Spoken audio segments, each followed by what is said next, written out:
What's going on, everybody? My name is Jason Howell, and welcome to another episode of AI Inside. Hopefully, your weekly source for, AI news. Yes, we also have some really great interviews. Today, we don't have an interview.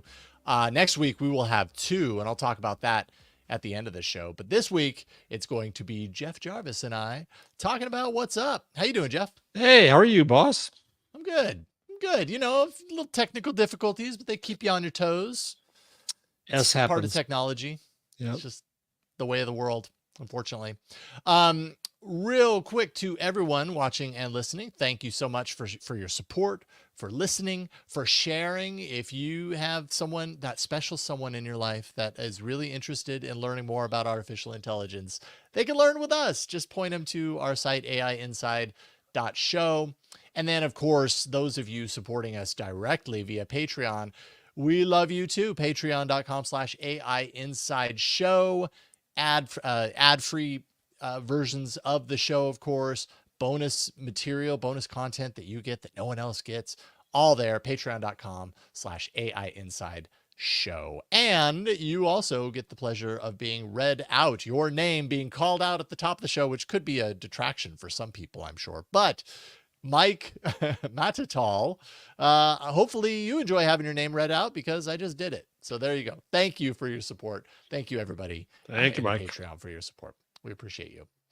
All right. Well, let's get into this long row of news because we do have a lot to talk about. And before we get there, though, you were busy today. You were involved with the Nordic Media and AI conference. What was that all about, Jeff? Yeah, I wish I were there in person. I tried desperately to go. It was 2 days of people from Nordic AI. Sven Stürmer Taulo, who we interviewed in our second episode from Schibsted, introduced me to somebody who was doing the conference. They wanted me to come over, but hey, when I left my job, I lost my expense account, so not so easy.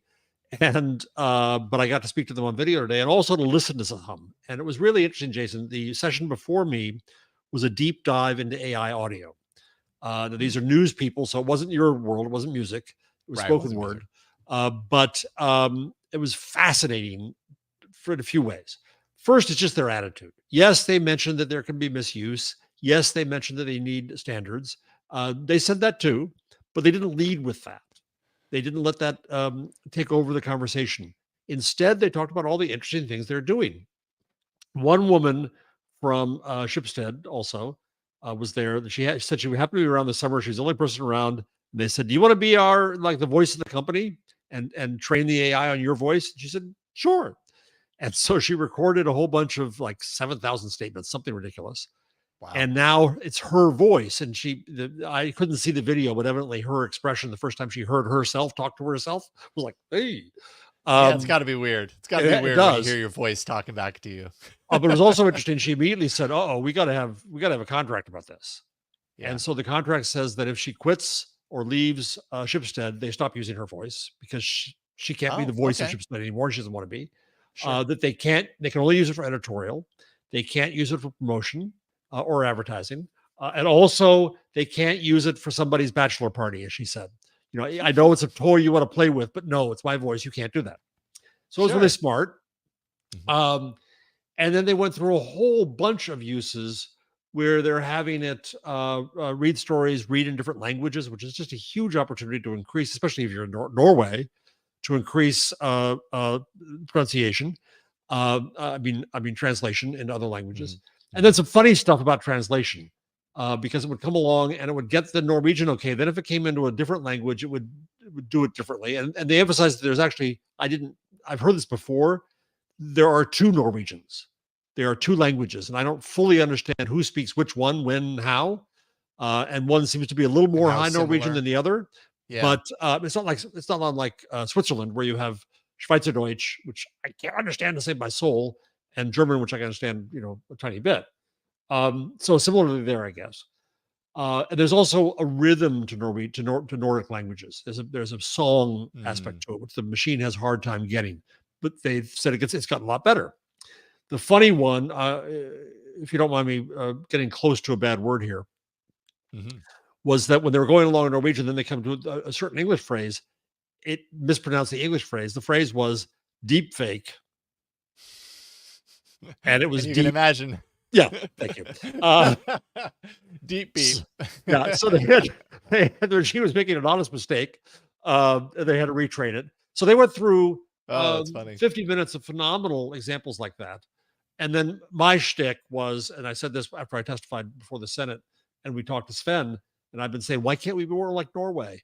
Because I went through Mhm. the attitude here in the U.S. where the news industry really acts like a victim of technology, Mm. rather than as a master of it and a user of it, and rather than seeing the opportunities. And so their reflex is to go for lobbying and regulation, or for court cases, as in the case of the New York Times and OpenAI, versus Shipstead, which is saying, what can we do with this stuff? And we Mhm. have access to the technology to work together, which I think is a much smarter, strategic, collaborative, sensible, productive attitude. So next year, I hope to be at this time of the year. By God, I want to be in. This was in Copenhagen, which I would have loved to have been in.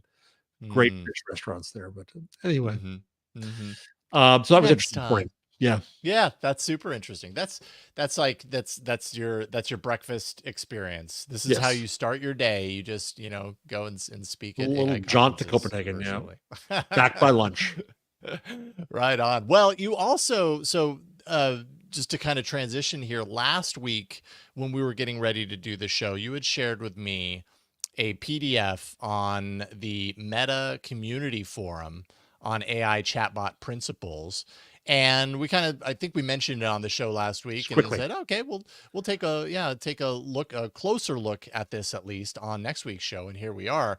So, and I kind of, it's a large document, by the way, but there was a ton of really interesting information there. The community forum actually took place last October.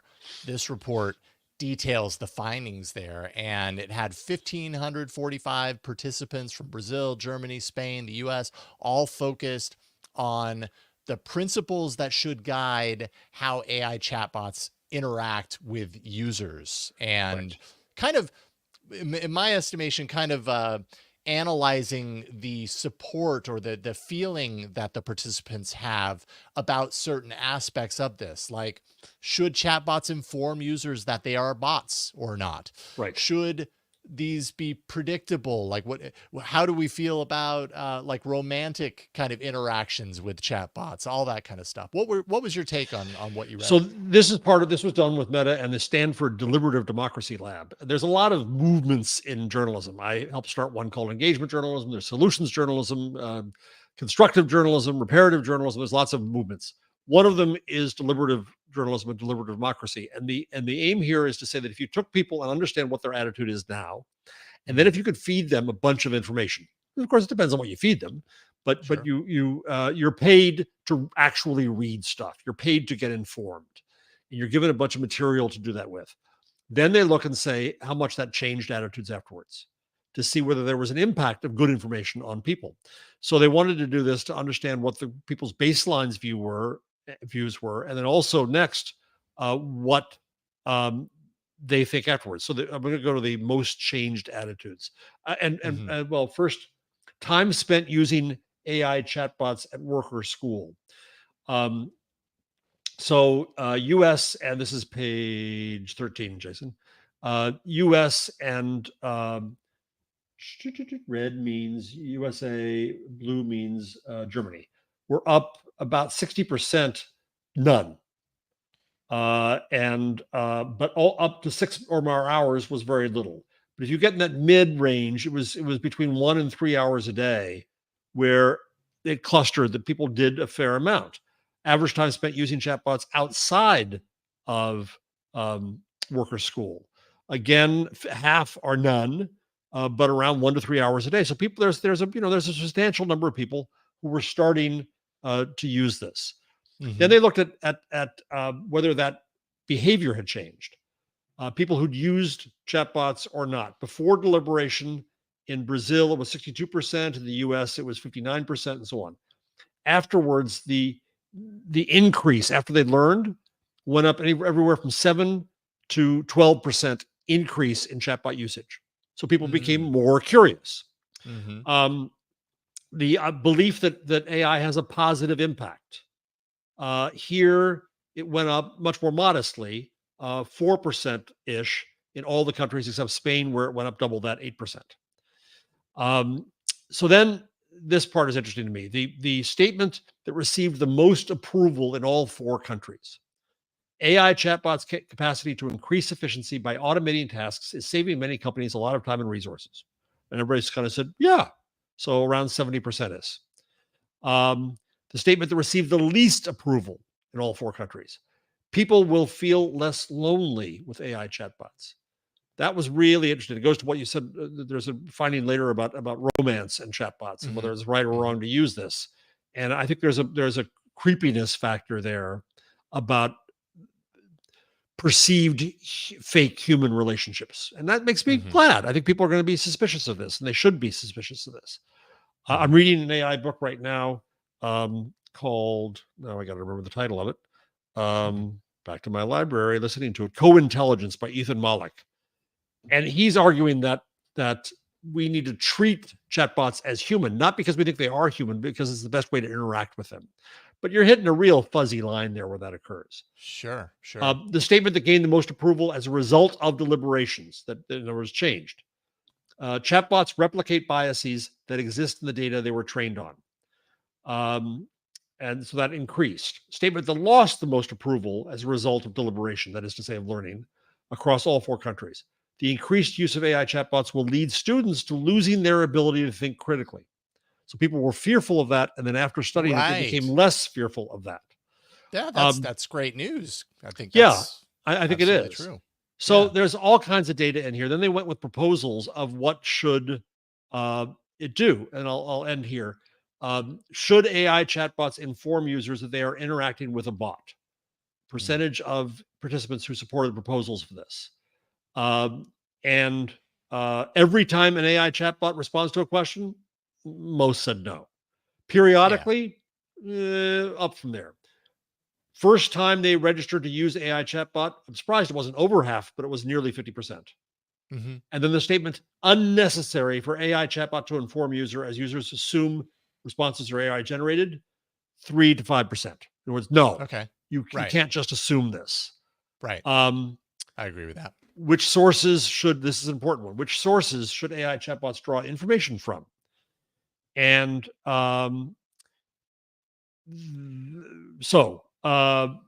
peer-reviewed scientific information or discussions in major press outlets. People up to 84% in Germany said they should get that information.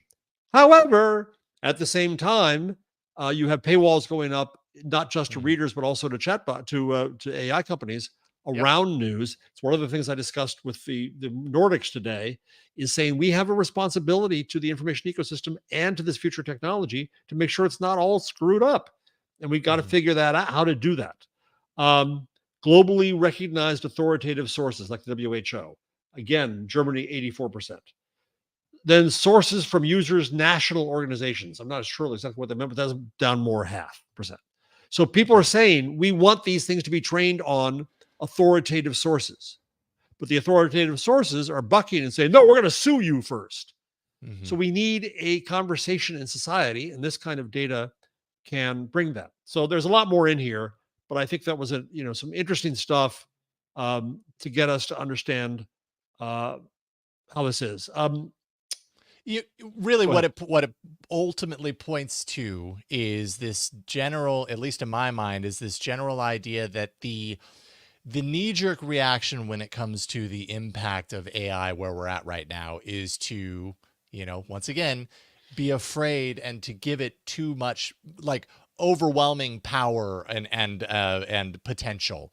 When we understand more about it, and when we take the time to interact with it and research and really take the time to understand it better, then that fear dissipates, or at least reduces. That's really ultimately kind of seems to be the overall theme of what we're seeing here. Over time, they realize, oh, wait a minute, maybe we don't need to be so reluctant just right from the jump. Once we know more, we're willing to accept it for what it is, within. But it's not all in that direction, interestingly. So one question here was, should AI chatbots use the user's past conversations to improve user experience? And they had 3 different variations of this. And the first one was, even if the user is not informed. And beforehand, 42% said no. Afterwards, 57% said no. So the deliberation also went to Hmm. understanding reasons for caution and standards that Mm-hmm. should be set. So it works Mm-hmm. both ways, right? It's Yeah, not for just sure. all toward that. I think Yeah. and what this also does, what I like about this movement of deliberative democracy is that it says that if people are actually informed, they are going to make better decisions. I'm not Yes. talking about simple misinformation where something stupid appears on Facebook and we think that that corrupts them for life. It's not that. It's that when people study, when they learn, when they are educated, they'll Mm-hmm. make better decisions. And Mm-hmm. that also is borne out by this, that we can have a better relationship with this technology, a responsible relationship with the technology, if Yeah. we can inform people well. But too much of the media coverage is either I mean, I've tried to read a bunch Reactive. of AI books lately, and it's either, oh, this is cool, this is how you should use it, or this is dangerous, watch out. Mm-hmm. And I don't see something as smart like this deliberative work. So thank you for giving me all that Yeah. time to blather about Yeah. that. Yeah, I think it's fascinating, and I think you just put it very you you were able to put into words better what I was like, where my mind was at right then as well. How you phrase that. Is So, there anything else interesting that um, stuck out from you from the report? The well, predictability was no, interesting too.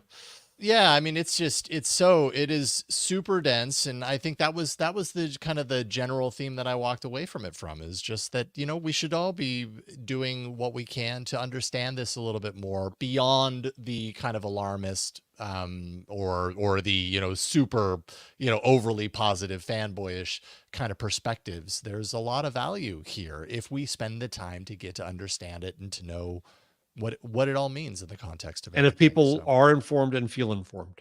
yeah. Yeah, absolutely. Absolutely. Well, cool stuff. Yeah. I don't know why I put Jony Ive and Sam Altman next, except that I do, because this picture really cracks me up. When I look at this picture of Jony Ive staring deep into the soul of this iPad, I imagine laser beams coming out of his eyes. But why are we even talking about Jony Ive and Sam Altman? I mean, we've been talking, and this has been the rumor for a while now, that Jony Ive, ex Apple, and then Sam Altman, current OpenAI, were teaming up potentially to build an AI personal device, a personal device of some sort built around AI at its core.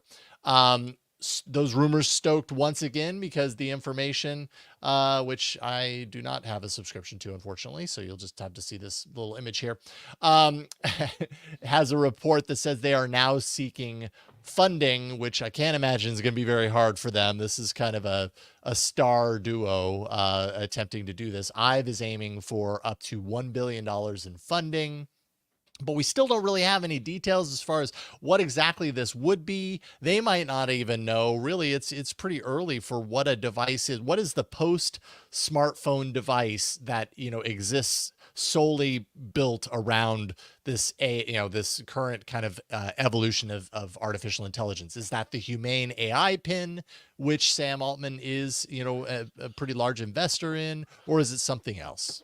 We don't know. Tay says in the chat, "Oh Lord, help us! It will have one button and cost $2,000." Yeah, probably. When are you supposed to Actually, get your rabbit, Jason? Do you that's have a a good schedule? question.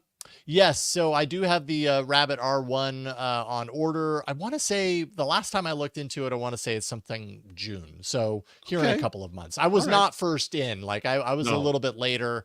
I jumped when they made the announcement of Perplexity being included. That was when I was like, okay, this makes sense. I want to try so this out. what's the other one? The button with the hand projection. What is that? Oh, dang. Why am I suddenly blanking? I'm I blanking am because you too. asked. Sorry, yes, it's Um, my fault. AI totally your fault. button No, projection. that's not Humane, the, humane. yeah, that is the same thing. Yeah.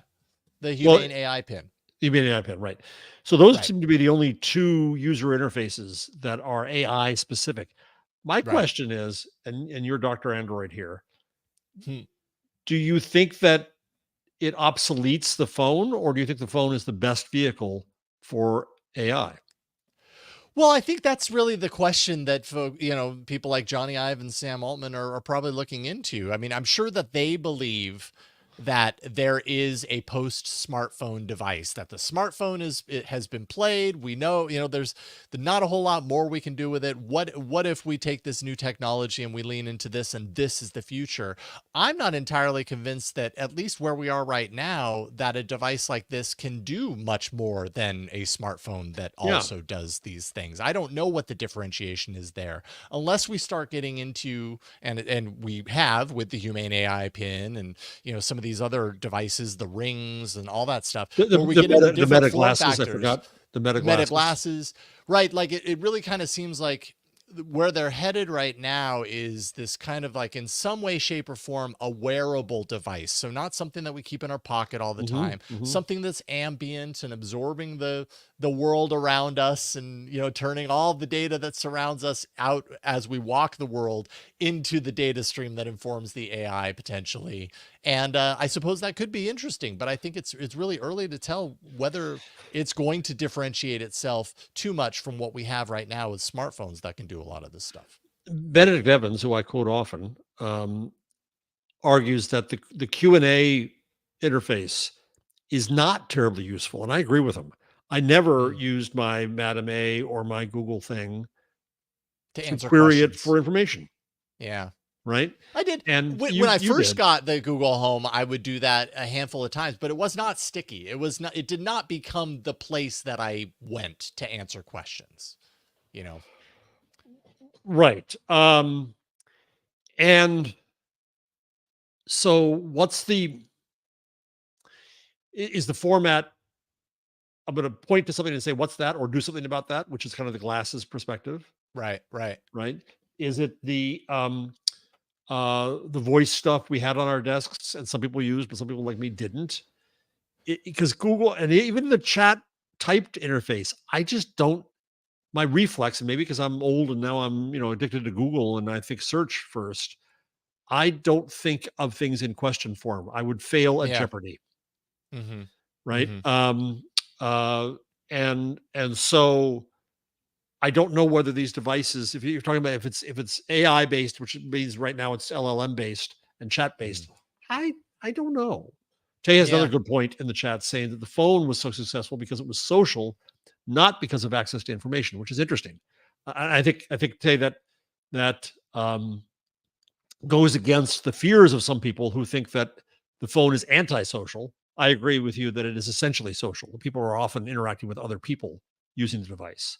And Mm-hmm. so, do you Mm-hmm. really want to interact with the machine this way? I don't know. We'll Yeah. see. I'm not. I mean, I'm the guy who reboxed my iPad and said it'll never take off. So I'm completely wrong. I mean, I think, do we want to interface or communicate with a machine like this right now? Maybe not, because we haven't experienced. I mean, we're starting to experience a little bit of it, but we haven't until recently experienced a machine that we could interact with in a human-like way and get anything that we felt kind of matched what we're used to. And I think we're going further down that road. The more we go down that road, maybe the more comfortable we get in, asking questions of a device and everything. But I agree, like it's not my preferred method of living life and interacting with technology is always asking my phone. I do sometimes. Also, there's also this idea of, like, and this has been a promise for so many years, that technology will get to know us so well that it will give us the thing we need before we feel like we have to ask for it. And I could see these devices trying to do something along those lines. But again, my experience with systems like that is that it rarely ever gets it right. And even if it knows me really well and it knows what it thinks I want right now, that doesn't mean I want it right now. Like, I might Right. want that later, but I don't necessarily want it right now. Why would you think I want it now? And maybe the systems get to a point to where suddenly it's really good at that, and it's like, okay, now I get it, but I'm still unconvinced as far as that's concerned. Yeah, and I think because it can't know the full context of what you're thinking Yeah. or what you're doing at the moment. I had this discussion many years ago with Marissa Meyer when she was at Google still, where I was talking about hyper local, and she said, "No, I think you're wrong, Jeff. I think what we want is the hyper personal, that it does know you that well." And Mm-hmm. certainly that becomes a shortcut to doing certain things. But the Mm-hmm. other problem is that, as we've discussed again and again, these systems aren't good at facts. If they don't know something, they don't know how to say "I don't know." They make something up. And that's good. Can you get me is there a 5 o'clock flight to Chicago? Well, if it doesn't know, it's going to tell me yes, and then I'm not going to be on the flight. And that goes to the second problem of agents, and we have to have a trust to the machine before we're going to trust tasks to the machine. Yeah. And these interfaces strike me as requiring that leap that we haven't made yet. Yeah, there's a lot of nuance that's at play in there. Like an agent, like I want a flight at 5 o'clock. I want a flight at 5 o'clock, but I'm not willing to fly that airplane, and I'm not, willing to sit, in the back of the plane. I like to, and I guess these are all things that it can learn about you over time and everything. But I think that there's a lot of nuance and a lot of stuff that we as humans probably just instinctively know about ourselves, whether we know to verbalize it or whether we're conscious of it or not. There are certain things that we know about ourselves and we act upon that maybe a machine, at least right now, isn't capable of picking up on, and that leads to an unsatisfactory experience. I don't know. Yeah, and I forget what I was listening to something the other day, though, where someone was speculating about how you can ask the machine, should I take this drug with that drug? I would not trust these unstructured systems with that today. A structured system that is programmed with exactly that information, okay. That's what every pharmacist does, is they look up, but they're looking up in very structured information. When I was listening to the book whose title I'm forgetting already because I'm old, Co-Intelligence, he makes the point, and this is one of the things that came out in the first story we did, is that AI enters in some level of randomness. You ask the same question of it 10 times, you will get 10 varying answers. Yep. So you don't get consistency from it because it's weighing things differently. And one word changes the next word, the next word, the next word. So I don't know how good though we can talk to LMs and they can talk to us, I don't think they're going to be reliable agents. I don't know that they ever will be. Yeah. Curious to see, for sure. I can't wait to get your rabbit, though. I can't wait to play with it. Yeah, I'm looking forward to it too. I'm not gonna lie, I'm also kind of preparing myself to be disappointed, and I can't help that because, like, sometimes with technology like that, like, I'm curious to get it, and I'm not saying that I'm going to, get it and immediately be disappointed. I'm just saying, like, my experience sometimes with new technologies that promise this new thing is that in the end, it doesn't quite deliver what you are thinking. And I don't even know what I'm thinking about this device. I'm just curious to see, like, what are they promising? And I will say, though, now that I'm thinking about it and talking out loud about it, that my experience with Perplexity over the last couple of months since I ordered the Rabbit really does kind of prime the pump for how I might use the Rabbit, because now I'm very used to the things that I use Perplexity for. And essentially, to a certain degree, that's like a Perplexity appliance, Yeah. which is a lot of P's. Are you still liking Perplexity, by the way, as it's still your primary? Totally. It's absolutely the AI system that I use on a regular basis. It's also the one that I paid for. So it's kind of like I bought into that camp, but I find myself using it more. Like every day I find new uses for it. And so I'm totally digging it. Give me an example of one new use you found in the last few weeks. One new use that I found in the last 2 weeks. I mean, the things that I end up using it. Well, actually, I actually just discovered this today, and this is by no means like a new thing. LLMs are great at summarization, but I didn't realize that the Perplexity plugin had a little button that I had been missing up at the top that says summarize, depending on whatever web page you happen to be on. So if I'm showing this article up here, you can see this little summarize button. My eyes just never saw that. And so, I would, if I wanted to, like, take an article and get a short synthesis of it, I would often, copy the text or paste the link into the actual website and that sort of thing. And having this here, it was like, oh, wait a minute. So here's Cloud Next. I can actually just demonstrate. I'll go ahead and hit summary or summarize. It automatically sends it to Cloud 2, because that's what I have it set up as. And it gives me, kind of the embedded summary within the context of the browser. And I can copy that text right down here, and, it gives me my citations, which of course is just this web page, because that's what I did. But I mean, weird things like that, that like when they're integrated and when they're kind of part of the experience, and the more I use it, the more I understand kind of like the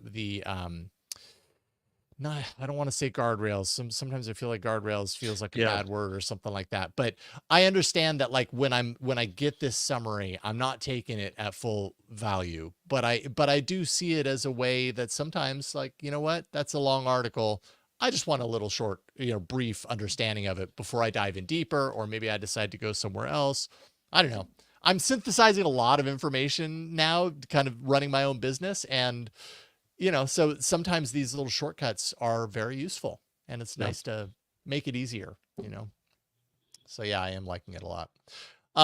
But speaking of Google Cloud, because I just showed the webpage for those of you watching the video version, Google Cloud Next 2024 has been taking place in Las Vegas.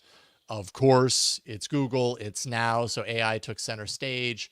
Some of the highlights: Google Cloud's revenue grown 5 times in the last 5 years, with more than 60% of funded generative AI startups. Nearly 90% of generative AI unicorns are using Google Cloud, or are Google Cloud customers, which is Hmm. that's pretty impressive. Yeah. That's a number that you want at the beginning of your keynote. Um, but I think, some of the big news that they were announcing: Gemini 1.5 Pro. So that's becoming available to the public for the first time. It's available through their Vertex AI platform, which is its AI deployment platform for the cloud. It has some new capabilities. It can listen to audio as one form of input now, for example. Um, and then, I think the one of the features that's been getting some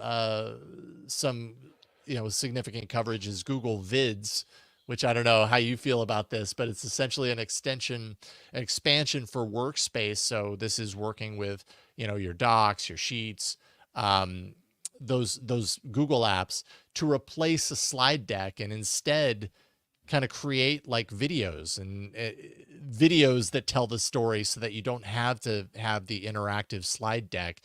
You can have all this information presented in a video format, and Google says it's really easy to do. I think PowerPoint did horrible things to human reasoning and interaction. It oversimplifies everything Mm. and makes things seem really simple. That's a get off my yard kind of statement. But I kind of despise PowerPoint. Whenever I go give a talk somewhere and I say I don't have PowerPoint slides, people applaud. So I think they're sick Uh-huh. of PowerPoint.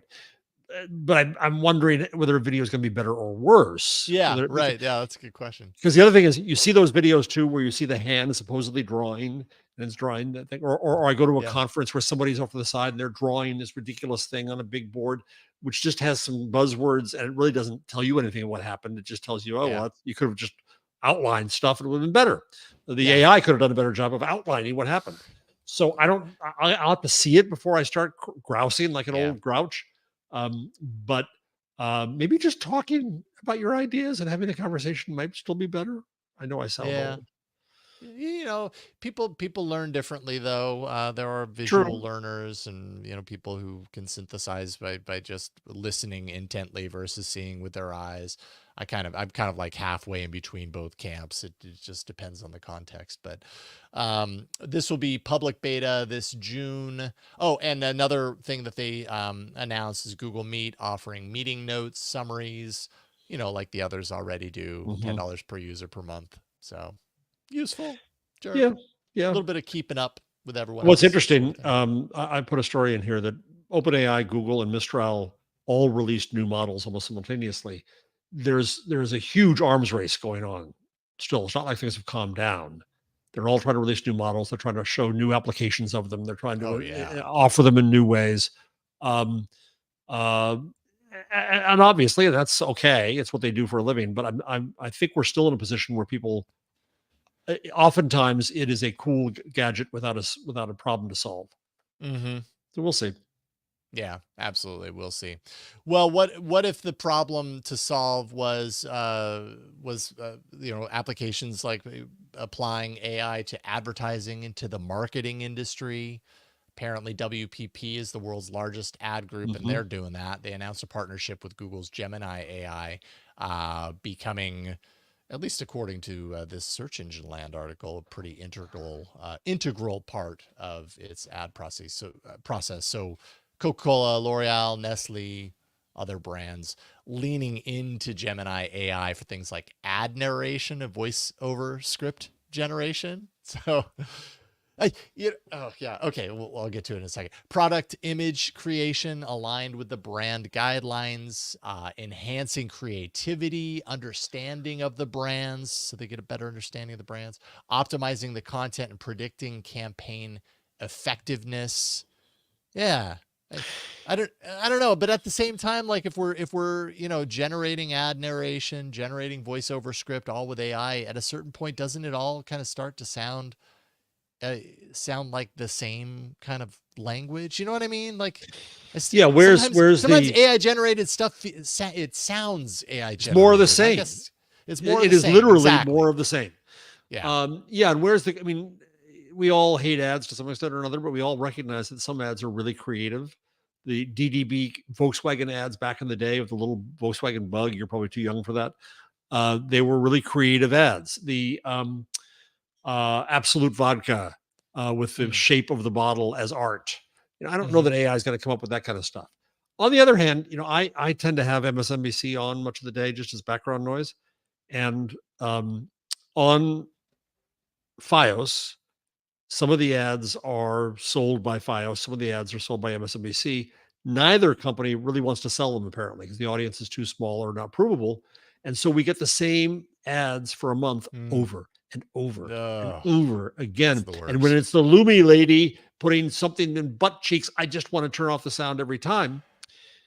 And so one small advantage here is at least two different creatives. If you're going to show me the same damned ad for the same stupid pills, at least show me 5 different versions of it. I don't know.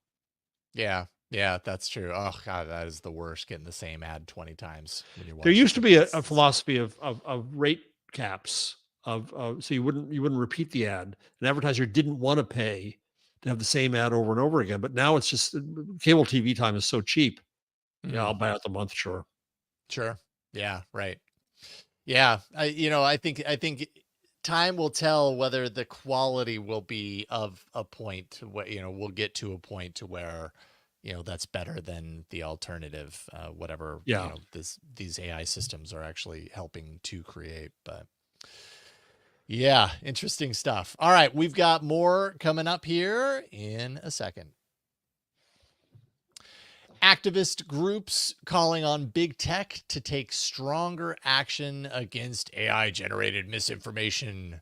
And of course, things like deepfakes. This is all, ahead of the fact that there's 60 national elections happening around the world this year. These activist groups are calling for more aggressive policies for preventing, the political propaganda they consider dangerous, prohibit deepfakes, label AI generated content and political ads, be more transparent, which I can get behind the transparency. Absolutely. About the data, also that's powering the AI models. It's a whole laundry list of stuff here. Experts are warning that AI generated misinformation is already causing confusion in elections worldwide, and that's going to ramp up. So in my contrarian way, I had a few reactions to this on Twitter today and elsewhere. Where number one, they're concentrating on the technology. And if they're going to go after misinformation related technology, then should they go after Microsoft Word and Photoshop and certainly radio and TV and Smith Corona typewriters or whatever, right? It's the actors and the behaviors that you want to go after. And to expect the technology company to clean the world up for us is, I think, A, rather foolhardy, and B, impossible. And the other issue is, and this is real heresy for me in journalism, because journalism is in the information business, so we think that we're the ones to solve disinformation. I don't think information is the problem. I don't think disinformation is the problem. I don't think that when exposed to disinformation, people who were otherwise sane and sensible suddenly said, oh, okay, I'm going to be insane. Now, that goes a bit against what I said earlier about deliberative democracy, but it depends on the information, depends on how serious you are being educated. the problems we have are deeper than that. It's time to read Hannah Arendt about people's lack of sense of belonging in society, and I don't think machines can do anything about that, good or bad.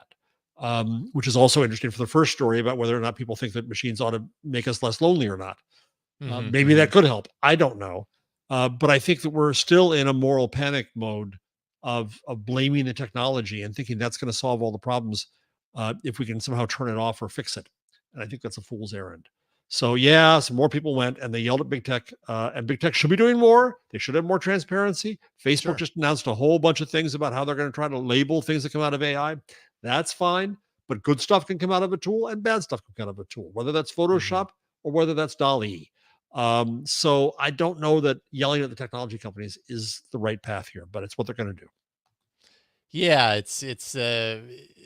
and I don't know that there's any way to really stop it, because there will always be people who jump right to the scary, and there's just a lot of support for that viewpoint, especially with things that they don't, that people don't understand too deeply. So, yep, interesting stuff.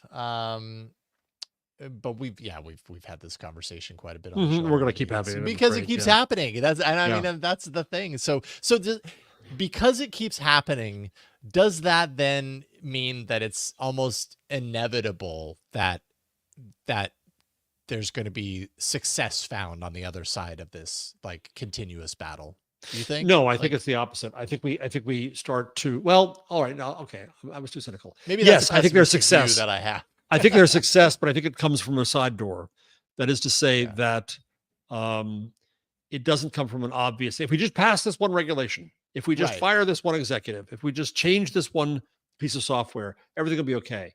Instead, as we adapt to technologies, it's always about norms and standards and understanding. I just got my galleys for my next book.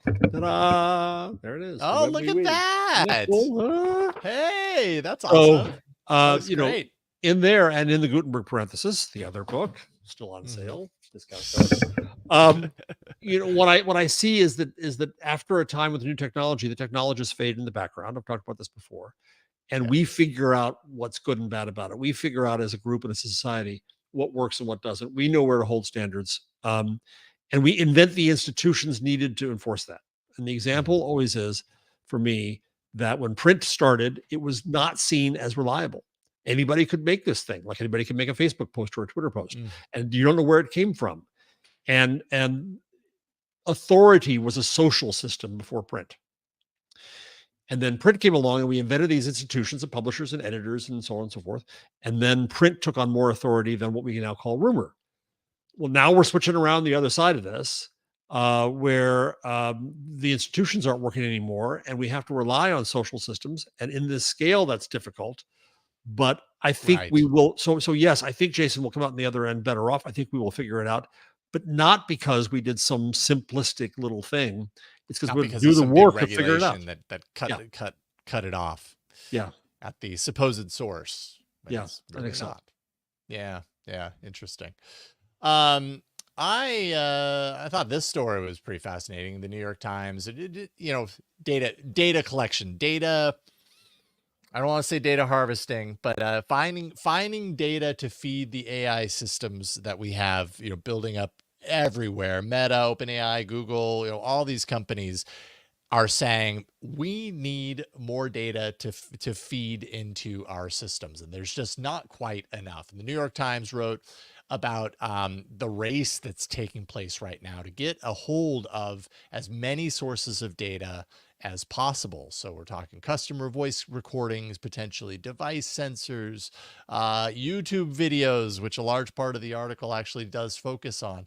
OpenAI actually created Whisper to transcribe text from YouTube videos, did so with more than 1 million YouTube videos, something YouTube prohibits in their terms. OpenAI believed it was fair use. So there's that question again. We as humans have the right to watch and even to notate and, all this stuff around the videos that we watch on YouTube as one example. Does an AI system also have that right? Or is it for some reason different for that system. But according to this report, Google also did this with its own YouTube catalog. It also did this with docs and sheets and everything, training its systems on publicly available data from those avenues. And yeah, it's just kind of interesting how, the requirement, the need, the thirst in AI right now is more and more and more data. And at a certain point, have we run out of data? Have we run out of quality data to feed into it? And then what happens? Then you start having one, system creating for another. And then what does that lead to? It's just interesting. Yeah, there's a lot of layers to this topic. I mean, I think Yeah. the first to me is that we have to have the discussion at the level of principles. If it's, as you just said, Jason, if it's okay for me to watch a video or read a news story or read a book and learn from it and use that knowledge, that's the essence of enlightened society, is we should be able to do that. So at a level of principle, I don't have any problem with this. So where is it that they think that OpenAI went over the boundary? And I don't know. That's a discussion to be had. Is it scale? Is it they did too much of it? I think scale comes up a lot. But yeah, but again, mind, it is scale. But at the level of principle, I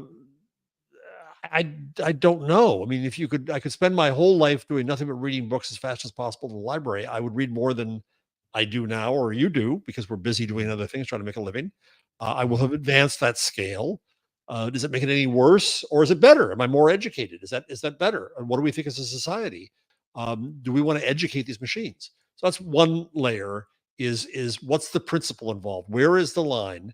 And I haven't heard any clear expression of that, except the second point is how it was acquired.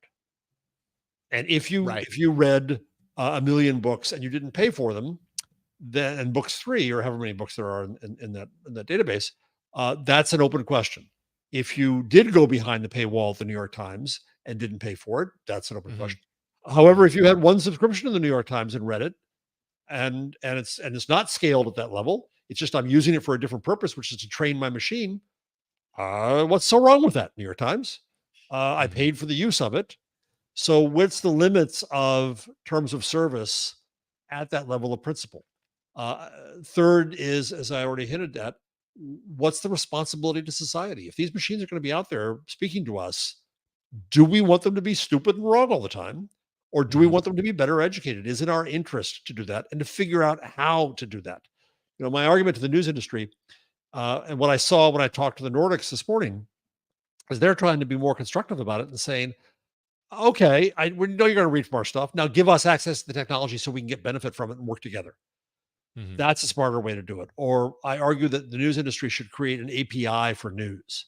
They should say, okay, you want our news? You can have it. Here's the deal. Here's how you earn a key. You give us certain standards and you pay us and we negotiate that and fine. There's a lot of ways that we can negotiate all of this.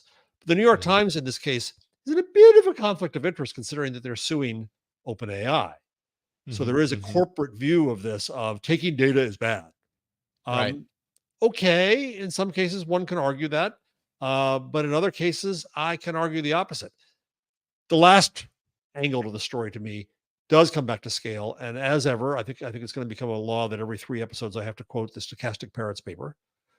But this is where they argue that building really large models gets us into this fix. And do we really need really, really large models? Yeah, and I don't think I've seen really good reporting on that. We've seen that they get bigger and bigger and bigger. They have ever more tokens. They have ever more relationships mapped. They do learn better, but they learn at a very high cost and a very low ability to monitor what they're doing, to audit it.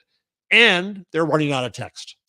So when you get into this world of synthetic text, which is one of the things the Times writes about, that feels really hinky because it loses ground truth, right? It loses that basis.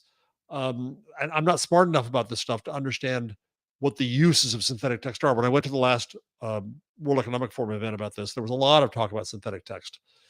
And obviously they're going to try to do synthetic data, I should say. They're going to try to do it. But I wonder if it goes to my friend Matthew Kirshenbaum's story, the text apocalypse, where it just ends up with this gray goo of Yeah. remade stuff. It's like the cud of a cow becomes our Yeah. culture.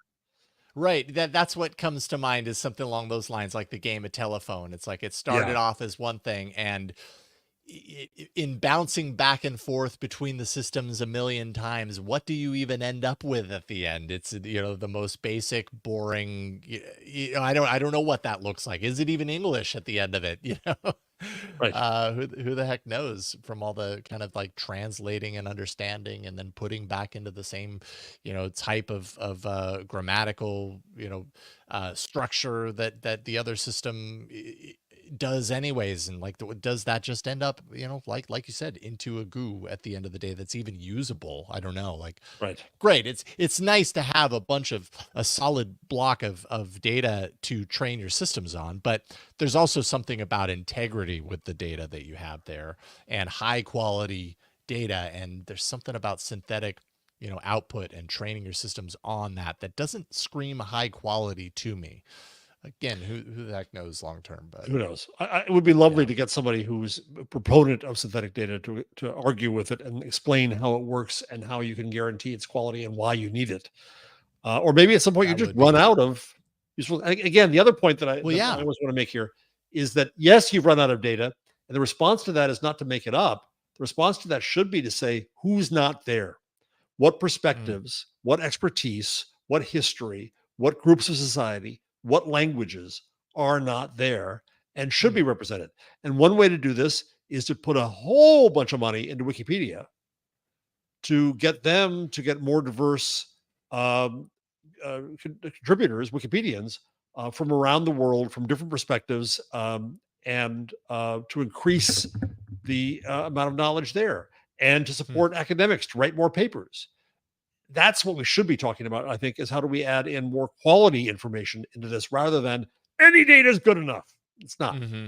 Mm-hmm. No, exactly. Yeah, there needs to be some sort of level of quality, I think.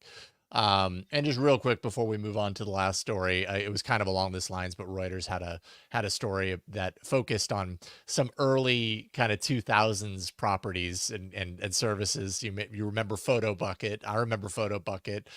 Big in the MySpace and Friendster days. Now, at their height, they had 780 million users. Now they're a fraction of that, 2 million users, which I'm just kind of surprised that they're still around. But what they do have is 13 billion photos and videos that they can now monetize by licensing out to AI training. And, there's other services like Free Pick and others that kind of find themselves in a similar position. It's like, oh, we've been sitting on this data. We're not quite as hot as we used to be, but now here's a really great opportunity to start monetizing in a different way. It's just an interesting direction. But it'll probably be a blip because Yeah, once it's used, totally. it's used. Okay, Yeah, yesterday's absolutely. news. Right. Thanks. Yeah, right. Once it's in the database, it's there. It's represented. Moving on. Yeah, indeed. And then let's see here. Perplexity. We talked a little bit about this earlier. Going to be selling ads, which I think is interesting. The site actually says that search should be, quote, free of the influence of advertising driven models. Never But hey, mind. everybody got to make some money. So, That's exactly what Google said and exactly what Zuckerberg said. They both didn't want ads when they began, and then look what happened. it's just inevitable, man. It just And is. Google's It is. Google's also talking about putting at some level of their AI putting up paywalls. So they're all looking for revenue to figure it out, which is to say that it's not an obvious business model. It's the same Yeah. mess that media's in. Yeah, indeed. Not a whole lot there to dive into, but as a Perplexity user, I just think that's interesting. And then I'm like, well, I'm paid, so I guess I won't see them. I hope I won't see them. I Yeah. would like to not see ads, considering that I'm paid. And then finally, last week, I took a look at Stable Audio 2.0 for music generation. I had a lot of fun with that. I'm not going to go into it very deeply this week, but you sent me a link to Suno, which is a service that a lot of people are passing around right now as kind of like another example of music generation. And actually, it's creating some really cool stuff. I'll play you something in a second, but you can get with the free basic plan, you get 50 credits every day. So which is basically like 10 song generations. I mean, you can see there's just tons of stuff here. I'm not sharing right now in the right way to play you audio, so I'll get there. But I came across a video and I'll show you this video because it really just kind of blew my mind. Because when we talk about music generation and AI, often where we land is, yeah, but human music has a certain feeling to it, has a certain humanity to it, and you can feel the emotion and everything. And robotic music doesn't have the emotion. So then I came across this video. This is Futurepedia on YouTube, and he did a generation, and I don't know how many, steps it took him to get to this point of a blues song. And check this out. I hope you can hear it. Can you hear that? Feeling so low. Got the Delta blues down in my soul. What? Yeah. Heartache and trouble. And this is like a minute and a half long song. It's just, it blows me away that this is where we're headed. Like, it really does. Because it totally has, it has a heart to it. Like I listened to this whole thing. I was like, that's actually a really good song. And I don't know music at all well, but after that first, it shifted a little bit. I don't know if it was key or tempo, but it surprised you, right? It did something that I didn't expect to happen, which with AI, you always expect the expected. Yeah, totally. You kind of expect it to be bland and a little boring and whatever, and vanilla. And then right there, I think what you heard was him going falsetto or whatever. Well, then right after that too, it changed a little tempo. It did something. Oh, okay. Yeah. Yeah, and I mean the whole spectrum of that music, and the rest of the video is good. He goes into other examples and everything. And I haven't really had much time to play with Suno myself, but anyways, I can't wait to see. I'm pretty impressed by that. Because you're a musician, you can know when it's BS and when it's good. Yeah, I mean, I think what's interesting here is with Suno, you have the ability to put in kind of structure like around like the lyrics and everything. So you can write your lyrics, you can tag it as verse 2, chorus, whatever. And it might not get it perfectly right, but it factors that into how it generates the thing. And my understanding is it takes a while iterating on an idea before you get to the final product, the final like music track that is kind of the wowie like that one is. But anyways, very interesting stuff. We're kind of, we're seeing signs of the possibility that some of these generations don't always necessarily automatically have that robotic quality to them, that they can have a little bit of soul, dare I say, without getting pelted with rotten tomatoes. and just surprise. Yeah. And an aesthetic pleasure. Yeah. Yeah. It has to go past. And the interesting thing too is, Jason, I think our standards wisely rise. Before the fact that it could do anything, it could make any picture, even if it had 10 figures on each hand, we said we gave it allowance. We said, okay, that's pretty cool. It could do that. And then our standards rose. We expect 5 figures on a hand, and our standards rise. We expect a little surprise in the music, right? And I think that's a very healthy thing to go on. And that's the race I want to see the AI people go on, is to surprise us and delight us. However, that's also going to freak people at the same time. The better it gets, it will. The more it's going to freak people. Right. Because something like that we just played, for some people is going to be like, whoa, that's amazing that a technology can do that. And for others is going to be like, nope, that's too far. Now you're intruding on my human right to create human sounding music.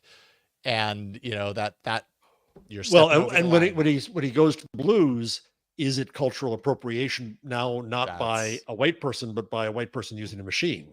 That's an interesting, that's an interesting angle as well. I don't have the soul and rhythm, but I can get the machine to do it for me. Yeah, that's interesting. Oh boy. Interesting stuff. Well, we've reached the end of this episode of AI Inside. Hopefully you've enjoyed at least a little bit of the music that we played there at the very end.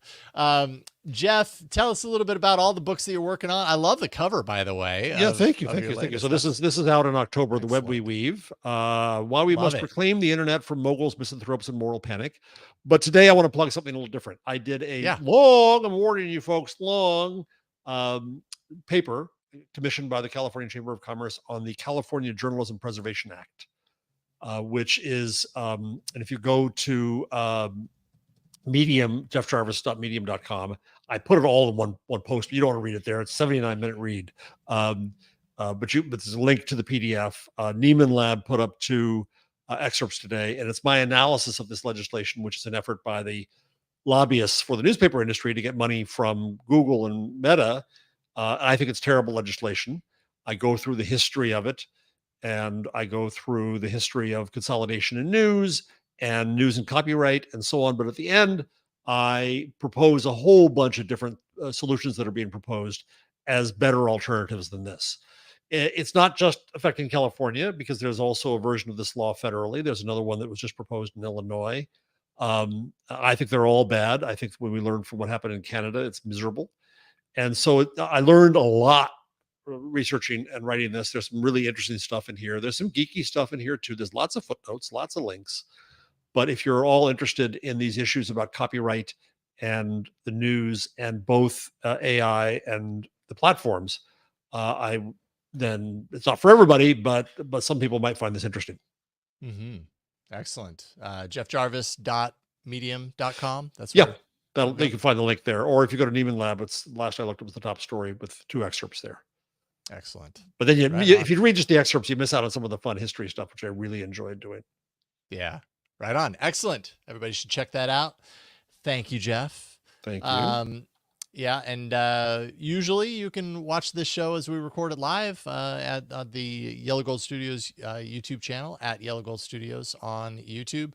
For whatever reason, this week StreamYard was not playing nice with YouTube, so you couldn't see it live there. But it will be published there, so just go to yellowgoldstudios.com and you will find everything that we're doing here with AI Inside, of at least the video version. If you scroll down, I've got the little playlist for all of our podcast episodes. But of course, AIinside.show is the page that you can go to subscribe to the audio podcast, which is what most of you actually do. And we appreciate all of you. And then, of course, patreon.com/AIinsideshow. That is direct support line to keep us doing this show week after week, learning about AI along with you. Jeff is going to be out next week, so I will miss you on the show next week, Jeff.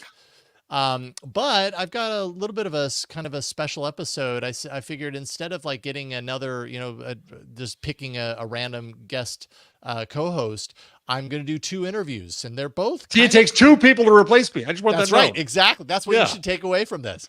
Going to talk with Jeremy Toman, who's the CEO of a service called Augie, which is all about, it's for video creation. If you've got a script and you're recording your A-roll and you need B-roll to match it, it can analyze it and give you B-roll as you go for your script. Very interesting technology. And then Surafel Dafar, who's the founder of Revoldiv, which is a free transcription, AI transcription service online that I actually rely on for transcribing the shows that I do. And so this is a cool opportunity to talk to people about, what they've created, how and why, and all of the inside stuff as far as that's concerned. I find that stuff super fascinating. So that's next week's episode. Looking forward to that. And yeah, we do this every Wednesday. Thank you for watching and listening. Please subscribe. Please tell people about AI Inside, and we'll see you next time on the show. Take care, everybody. Bye. Bye.